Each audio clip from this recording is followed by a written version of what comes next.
Assalamualaikum warahmatullahi wabarakatuh. Selamat datang kembali teman-teman di channel Problem Catur. Semoga kita semua diberikan kesehatan dan rezeki yang melimpah oleh Allah Subhanahu wa Ta'ala. Amin.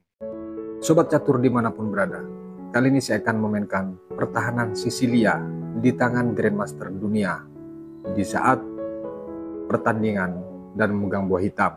Sebelum saya lanjut, kawan-kawan, jika muncul tik di video ini, silahkan klik logo sisi sudut kanan atas di HP kawan-kawan. Baik, kita lanjut. Putih di sini dipegang oleh Alexei Sirov dan hitam dipegang oleh Garry Kasparov di Linares pada tahun 2002. Dimulai dari E4, dibalas C5, kuda F3 dan kuda C6. D4 mengajak pertukaran langsung diterima. Dipukul oleh kuda dan kuda ke F6. Dibalas dengan kuda C3, E5 dan kuda ke B5. Berencana untuk mendudukkan kuda tersebut di D6. Didorong D6, gajah G5, dibalas dengan A6 dan kuda ke A3. B5 langsung persiapan untuk mengancam kuda, dan di sini gajah langsung memukul kuda F6. Dipukul oleh pion, dibalas dengan kuda ke D5. Varian ini dikenal dengan varian Sesnikov dari pertahanan Sisilia tersebut. F5 dibalas, langsung membongkar dari ancaman pion dari kuda putih nih kawan-kawan. Namun di sini dari putih bukan memukul pion yang di F5, tapi dia mengorbankan gajahnya di B5. Tentu langkah tajam dari Alexei Sirov ini membuat kalang kabut juga dari seorang Garry Kasparov kawan-kawan, karena tujuannya dengan tekanan penuh nantinya, sementara posisi dari putih sangat aman kawan-kawan.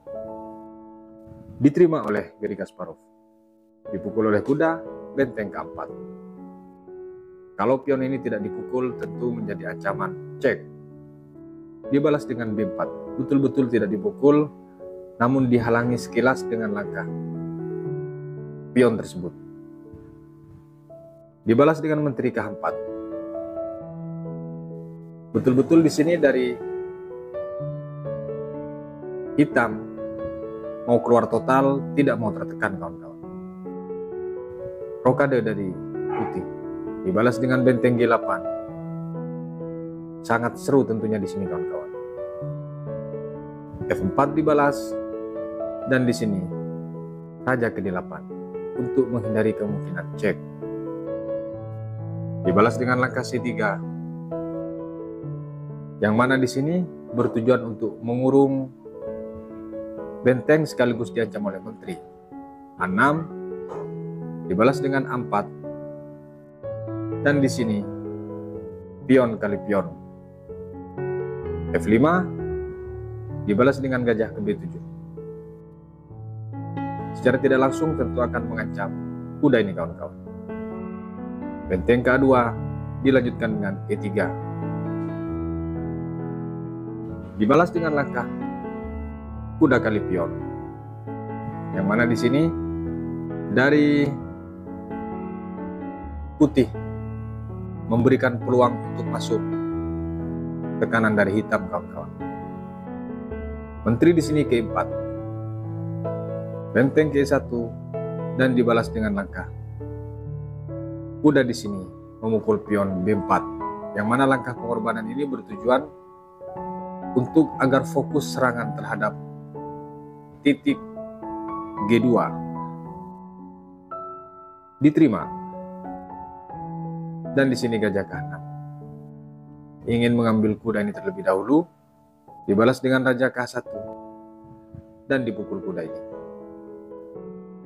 Di sini tentu tekanannya bertambah kawan-kawan, karena kuda sudah hilang yang menjaga petak G2. Di posisi ini kawan-kawan, langkah partai dari putih menteri ke2. Pertanyaannya, bagaimana kalau dimakan gajah tersebut? Kalau dimakan gajah ini dengan benteng kawan-kawan, maka tentu menjadi berantakan. Cek, akan datang benteng kali menteri dibalas dengan cek lagi G1 dan F3. Menteri sama-sama hilang kawan-kawan. Sementara satu benteng tidak kembali. Kembali ke posisi di saat gajah di sini. G3 karena mukul kuda, menteri G2. Benteng C6. A5 dan dibalas dengan menteri kali pion B4. Meninggalkan gajah gelapnya dari hitam, yang mana dengan kompensasi kuda juga harus hilang dari putih. Kuda di sini kali pion, tidak mau hilang sia-sia, dibalas dengan langkah benteng di sini kali kuda dan menteri kali gajah. Detik-detik dari putih dipaksa menyerah kawan-kawan. Menteri di sini ke D4, perhatikan langkah pertukaran paksa tentunya. Dan di sini putih sadar karena kalau dimakan sangat bahaya, akhirnya menteri diturunkan ke C1. Menteri di sini ke D5. Lagi-lagi tetap ancamannya checkmate. Dan di posisi ini dari putih menyerah kawan-kawan. Kenapa dia menyerah di posisi ini? Langkah terbaik di sini untuk menjaga petak G2, misalnya menteri ke C2. Maka datang langkah benteng di sini yang mukul. Dan setelah menteri di sini kali benteng B3, dia tidak akan langsung diambil kawan-kawan, melainkan sengaja untuk dijebak menteri mukul. B2 misalnya mengancam balik, maka di sini akan diambil, yang mana menteri tidak bisa ngapa-ngapain. Ujung-ujungnya langkah putus asa diambil gajah dan menjadi berantakan posisi putih. Makanya di posisi menteri D5, langkah partai di sini dari putih menyerah. Kalau misalnya benteng yang kedua kenapa? Nah, kita akan praktekkan. Tetap akan dipukul, dan setelah di sini dipukul oleh benteng, datang cek. Yang mana ini adalah checkmate kawan-kawan. Masih bisa ditutup dan checkmate. Kita lanjut ke partai berikutnya. Di partai ini, putih dipegang oleh Artyom Timofeev dan hitam dipegang oleh Alexander Morozovich di Russian Championship Superfinal 2007. Dimulai dari E4, C5, kuda F3, D6, gajah C4, dan kuda F6. Mengancam pion E4 di sini. D3 dibalas dan kuda C6. C3, G6, dan di sini dari putih langsung rokade. Gajah G7, H3, hitam rokade. Pembukaan Sisilia varian modern sering dimainkan di era sekarang kawan-kawan. Gajah B3, E5, dan dibalas dengan langkah gajah ke E3, H6, di sini kuda ke D2, kuda ke8, kuda ke H2, dan kuda ke A5. Mengancam gajah terang dari putih yang tentu sangat tajam ke F7 kawan-kawan. Gajah ke4 menolak untuk pertukaran, dibalas dengan gajah D7, akhirnya diterima. Dipukul oleh menteri, kuda C4, dibalas dengan kuda C6 dan A4, D5, pion kali pion, menteri kali pion, menteri ke B3. Menjaga sekaligus mengancam pion di sini dari putih, benteng B8. A5, kuda C7. Benteng di sini ke D1. Dibalas dengan benteng D8, kuda D2. Langkah yang memaksa di sini. Akhirnya diterima pertukaran itu. Dipukul oleh kuda, lagi-lagi pion di sini tersandra, lepas dari penjagaan. Akhirnya di sini B6 kawan-kawan yang memaksa pertukaran. Dipukul oleh pion Raja F1 dan benteng ke D7. Walaupun di sini dari posisi sekilas unggul putih kawan-kawan, karena ini masuk ke fase permainan akhir, tentu sangat seru. Raja di sini G2, disusul dengan benteng G8, F3 kuda, F5, G3, kuda G6, kuda G1, F4 telah mengajak pertukaran paksa di sini. Gajah ke D2, dia menolak untuk mengambil pion tersebut. E4, perhatikan kawan-kawan, multiplex atau multifungsi ancaman daripada hitam ini. Walaupun sekilas sederhana, namun di sisi lain betul-betul membuka jalur keamanan raja di sini. Akhirnya diterima tawaran itu. C4 yang memaksa kuda ini harus pindah. Dan masalahnya ketika dia pindah ke depan akan dipukul oleh kuda. Akhirnya dia ditarik mundur ke C1. Hanya untuk mendapatkan posisi yang bagus dari hitam mengorbankan pion. Pion kali pion, dipukul oleh pion, kuda di sini ke C5. Targetnya ingin mengambil pion yang di E4, dijaga dari kuda F3 sebelum semuanya masuk nanti. Kuda di sini kali pion. G4 dibalas dengan benteng ke E8. Raja ke F1 karena terpin oleh benteng. F7 lagi-lagi dipin. G2. Benteng di sini ke E8, mengancam 2 kali tentunya. Apakah dia akan bergeser atau dijaga? Langkah partai kawan-kawan, ternyata dia menjaga kuda dengan benteng. Jelas nampak di sini sebenarnya kerugian untuk putih. Ketika dipukul, tentu di sini menjadi 2-1 kawan-kawan. Namun di sisi lain, yang dilangkahkan oleh hitam kawan-kawan bukan mengambil kuda dengan benteng. Yang membuat dari putih menyerah adalah kuda ke-5. Kuda ke-5 ini dari putih langsung merupakan raja. Karena kalau di sini kuda mengambil kuda, maka dia harus kehilangan benteng. Kalau misalnya di sini, di saat posisi kuda ke-5 ini, kuda ke H2 untuk menjaga benteng tersebut, maka di sini tentu mendapatkan keuntungan juga. Dipukul oleh kuda, dicek terlebih dahulu, dan setelah ke H1, maka datang langkah benteng di sini memukul kuda. Pertanyaannya, kenapa dia lari ke H1 kawan-kawan di saat posisi cek? Kenapa dia tidak lari? Misalnya, kenapa dia tidak lari ke posisi sini atau ke G1? Sebenarnya sama aja kawan-kawan. Kalaupun ke G1 maupun ke H1, intinya dia tetap rugi 1 perwira. Di mana rugi perwiranya? Tentu dengan langkah lanjutan memukul kuda.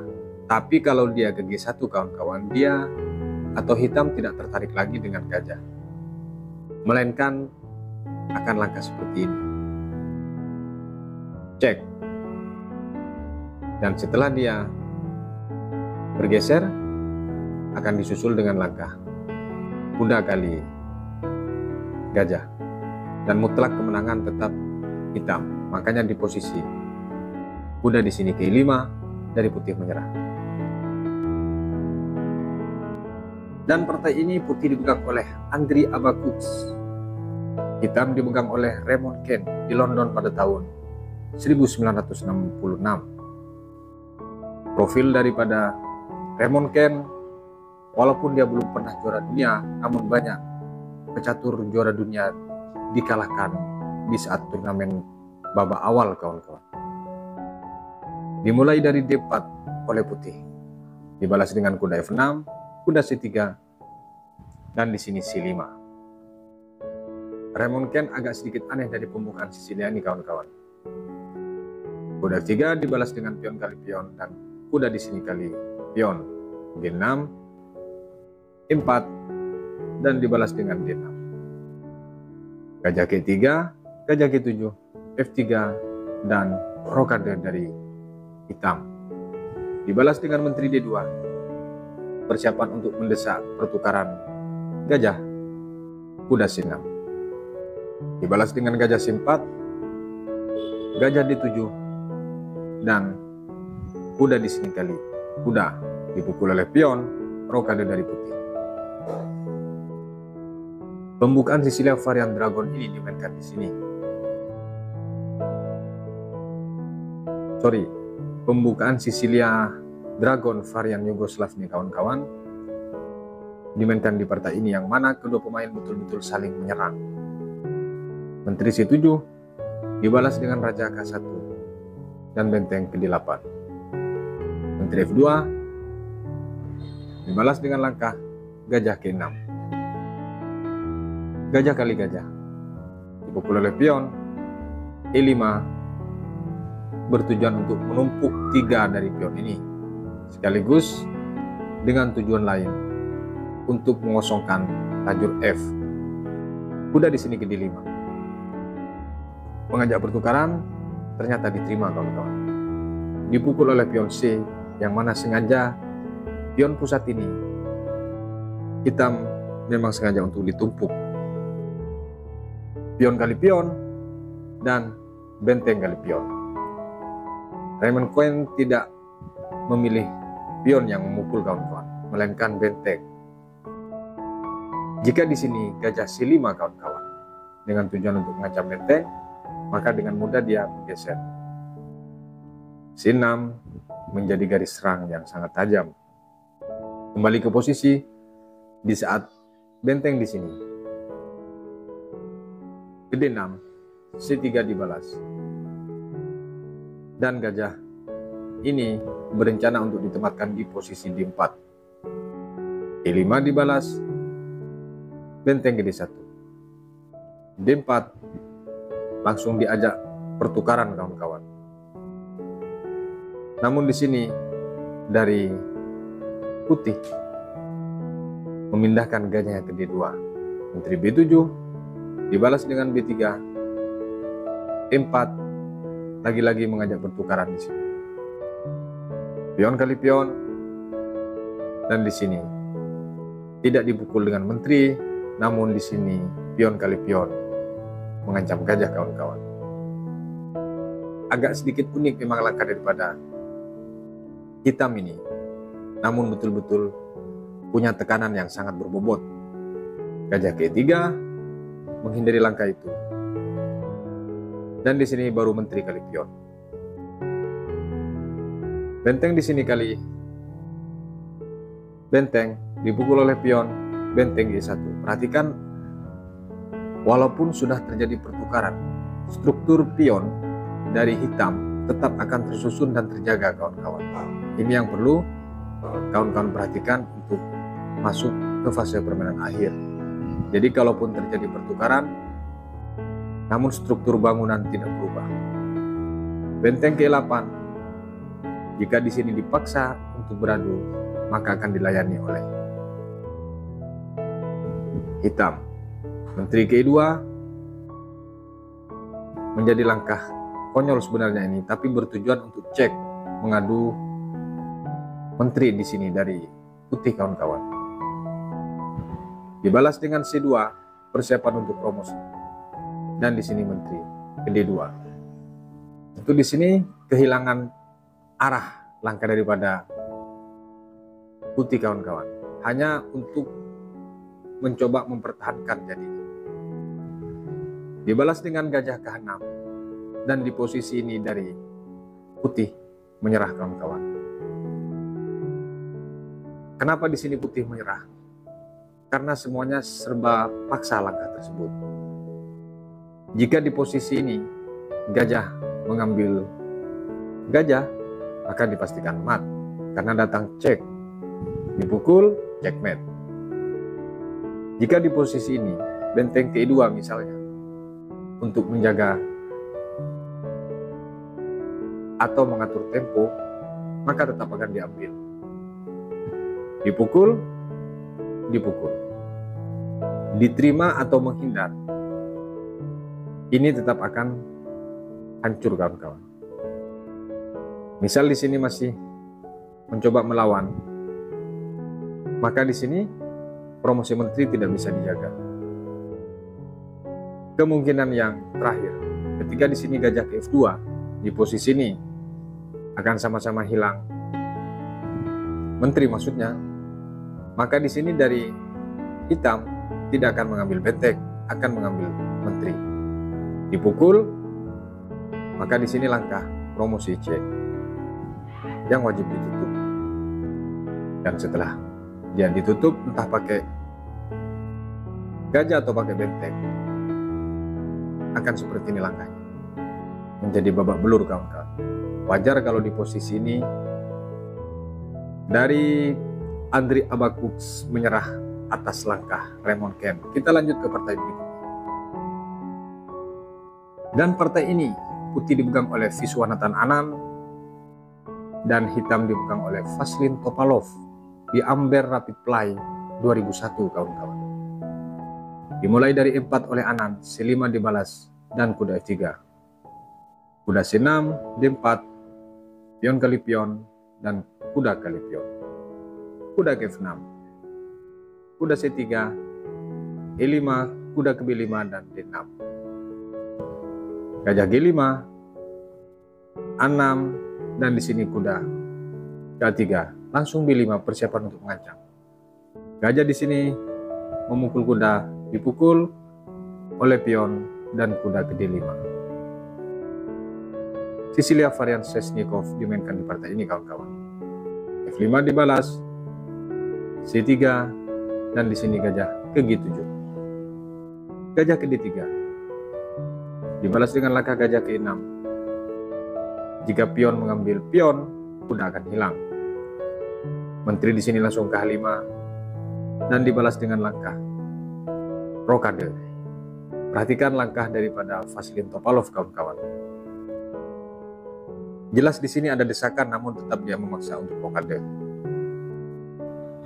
Dilanjutkan dengan langkah rokade dari putih. F4. Karena dari putih tidak segera mengambil, kesempatan itu sekarang hilang, kawan-kawan. Untuk merusak pertahanan karena takut kehilangan kuda dari Anand. Dibalas dengan benteng D1, Raja H8, dan G3. Berniat ingin membongkar lajur F ini. Benteng G8 didului, dibalas dengan Raja H1 dan gajah F8. Dilanjutkan dengan gajah melangkah ke E2 di sini. Benteng G5, Menteri F3. F5, pion kali pion, pion kali pion. Kuda di sini memukul pion, sekaligus mengancam gajah terang dari hitam. Gajah mengambil pion untuk menghindari tekanan kuda. Dan sekarang pion kali pion. Yang mana di sini, kawan-kawan, ada dua titik yang ditarget oleh putih. Di sisi lain ingin mengancam kuda, dan di sisi lain ingin mengancam menteri sekaligus benteng, kawan-kawan. Di sini langkah daripada hitam mengambil pion tersebut dan mengabaikan kuda yang diancam oleh menteri, karena tetap sama-sama hilang, kawan-kawan. Menteri keempat dibalas dengan benteng ke F7, membiarkan kuda itu tetap diambil. Gajah ke-5 lagi-lagi diancam. Benteng ke-6. Entah apa maksud daripada Topalov ini kawan-kawan. Seolah-olah mengulur-ngulur waktu atau sengaja perwira dari putih masuk semua. Karena kalau dari tadi dia langsung ke F6 mungkin bentengnya tidak masalah, tapi dia harus mengerahkan semua perwira daripada putih baru dilangkahkan ke F6. C4 dibalas untuk menutup pertahanan atau serangan dari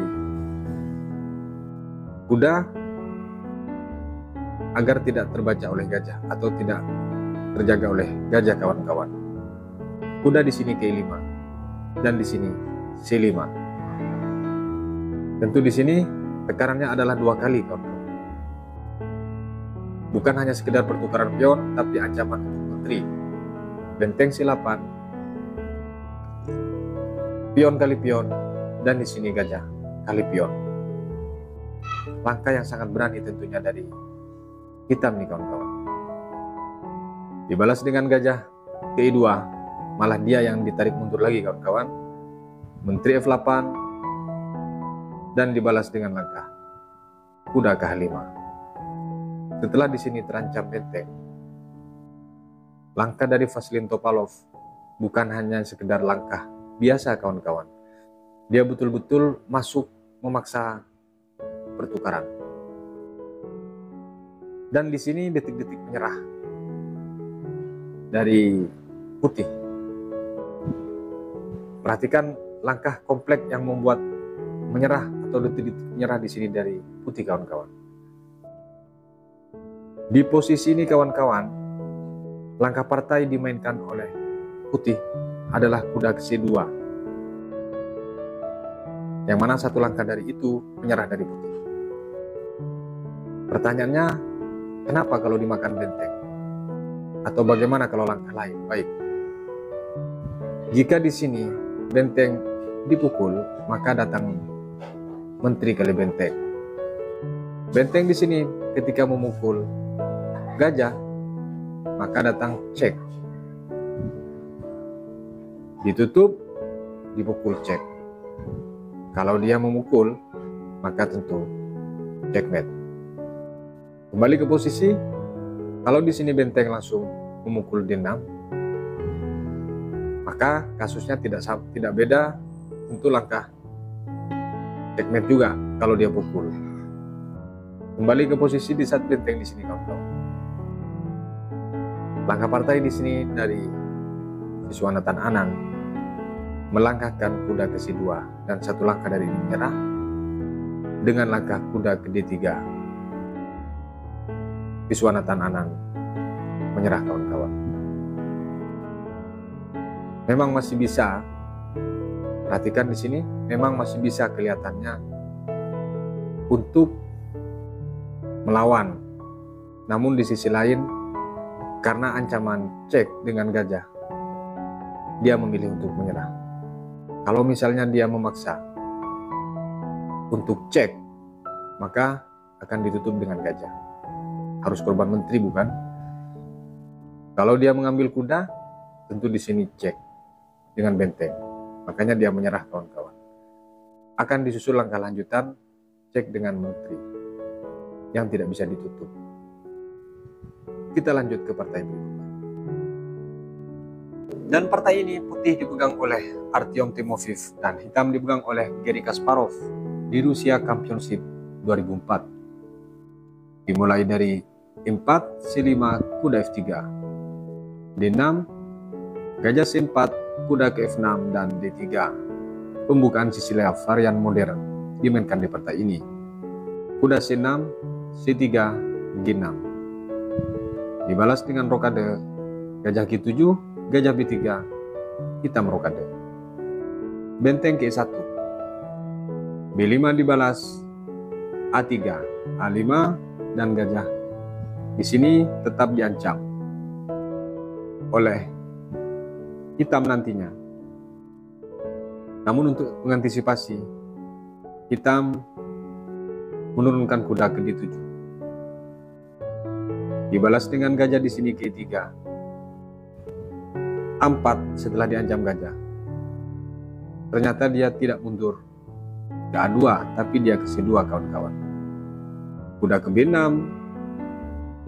kuda ke D2. Dibalas dengan E5, B4. Mengajak pertukaran dengan melangkahi pion yang ada di A4. Dipotongin pasan oleh Garry Kasparov.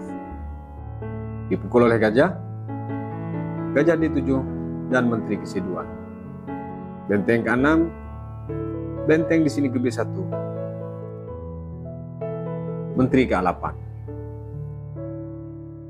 Sekilas di sini memang serangannya tidak kelihatan kawan-kawan dari putih. Namun desakan dengan benteng di sini betul-betul ingin melemahkan sayap menteri dari hitam. Makanya langsung dijaga oleh Garry Kasparov. Menteri ke C1 dibalas dengan langkah kuda ke A5 dengan mengancam terlebih dahulu gajah terang dari putih. A2, menteri C6. Dilanjutkan dengan D4, C4. Karena langkah daripada gajah terang dari putih ini kawan-kawan betul-betul mendesak ke F7, langsung ditutup jalurnya oleh Garry Kasparov. Pion kali pion dan pion kali pion. Dibalas dengan gajah di sini. Memukul kuda dengan tujuan dia akan mendapatkan keuntungan. Mengambil pion sementara di sini menteri terpin oleh benteng. Itu tujuannya dari putih kawan-kawan. Tapi di sini hitam memukul gajah tersebut dengan benteng, bukan dengan menteri. A4, pion kali pion. Mengajak pertukaran langsung diterima kawan-kawan.